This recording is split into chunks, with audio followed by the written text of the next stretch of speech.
പാഠം 2. അത്തം പത്തോണം. കേരളീയരായ നമ്മുടെ മാതൃഭാഷ മലയാളമാണ്. അതുകൊണ്ട് മലയാളികൾ എന്ന പേരിലാണ് നാം ലോകമെമ്പാടും അറിയപ്പെടുന്നത്. മലയാളികളുടെ ദേശീയോത്സവമാണ് ഓണം. ചിങ്ങമാസത്തിലാണ് നാം ഓണം കൊണ്ടാടുന്നത്. മലയാള വർഷത്തിലെ ആദ്യ മാസമാണ് പൊന്നിൻ ചിങ്ങം. ചിങ്ങത്തിലെ അത്തം നാൾ മുതൽ തന്നെ ഓണമഹോത്സവത്തിന് തുടക്കമാകും. അത്തം പത്തോണം എന്ന പഴഞ്ചൊല്ല് വളരെ പ്രസിദ്ധമാണ്. അത്തം, ചിത്തിര, ചോതി, വിശാഖം, അനിഴം, തൃക്കേട്ട, മൂലം, പൂരാടം, ഉത്രാടം, തിരുവോണം എന്നിങ്ങനെയാണ് ഓണത്തിൻ്റെ 10 നാളുകൾ. അത്തം മുതൽ തിരുവോണം വരെയുള്ള ഓരോ നാളിലും മലയാളികൾ വീട്ടുമുറ്റത്ത് ഓണം പൂക്കളം തീർക്കും.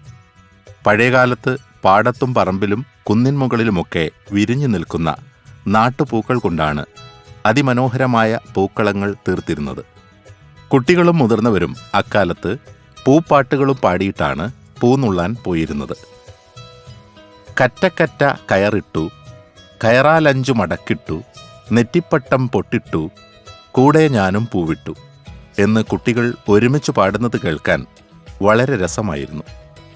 ഓണത്തിന് പൂപ്പാട്ടുകൾ മാത്രമല്ല, ഊഞ്ഞാൽപ്പാട്ടുകൾ, തപ്പുകൊട്ടുപാട്ടുകൾ, തുമ്പിതുള്ളൽ പാട്ടുകൾ, വഞ്ചിപ്പാട്ടുകൾ, കൈകൊട്ടിക്കളിപ്പാട്ടുകൾ എന്നിങ്ങനെ പലതരം പാട്ടുകൾ ഉണ്ടായിരുന്നു.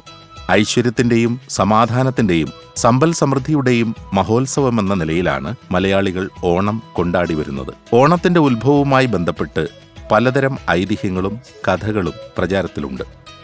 മഹാബലിയുടെ ഭരണകാലവുമായി ബന്ധപ്പെട്ട ഐതിഹ്യത്തിനാണ് കൂടുതൽ പ്രചാരം. മാവേലി നാടുവാണിടും കാലം മനുഷ്യരെല്ലാരും ഒന്നുപോലെ, ആമോദത്തോടെ വസിക്കും കാലം ആപത്തങ്ങാർക്കുമൊട്ടില്ല താനും എന്നാരംഭിക്കുന്ന മഹാബലി ചരിതം ഓണപ്പാട്ടിലാണ് ഈ കഥയുള്ളത്.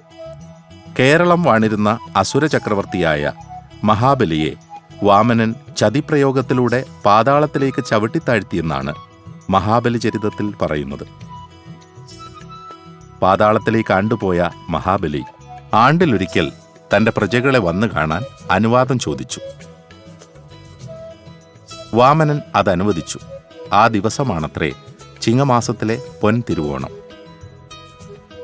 കഥയുടെ പൊരുൾ എന്തുമായിക്കൊള്ളട്ടെ, മലയാളികൾ വളരെ പണ്ടു മുതൽ തന്നെ ഓണം ആഘോഷിച്ചു വന്നിരുന്നതായി കൃത്യമായ തെളിവുകൾ പലതുമുണ്ട്. അതെ, ഓണം മലയാളിക്ക് ഒരിക്കലും മറക്കാൻ കഴിയാത്ത ഒരു മഹോത്സവം തന്നെയാണ്.